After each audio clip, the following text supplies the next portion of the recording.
নমস্কার, সবাই কেমন আছো? আবারও তোমাদের মোড়ের মাথায় যাওয়া বন্ধ করার জন্য চলে এসেছি।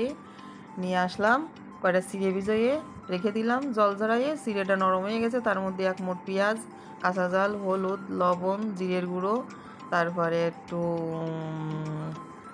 গোলমরিচ গুঁড়ো, তারপরে শুকনো জলের গুঁড়ো, তারপরে দিয়ে দিলাম কালো জিরে দিয়ে ভালো করে চটকে নিলাম। তোমরা কত রকম দিয়ে কত কিছু খাইছো, কিন্তু চিড়ে দিয়ে আর একটা মুড়ি দিয়ে তোমরা কিরা সব বানাই খাইয়েছো আমার একটু জানাই এনে।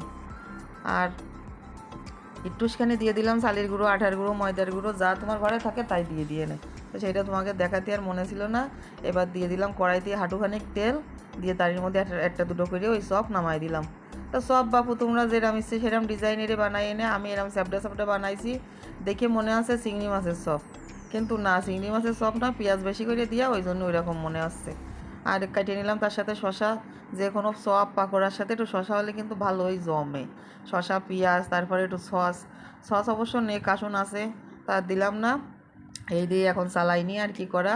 একদম সেই স্বাদ, খেতে লাগলো একদম সাবুর চপের মতো। ও আর একটা কথা তো বলতে ভুলেই গেলাম, ভালো লাগলে লাইক কমেন্ট শেয়ার করে দিয়ে নে। সবাইকে অনেক অনেক ধন্যবাদ ভিডিওটা দেখার জন্য।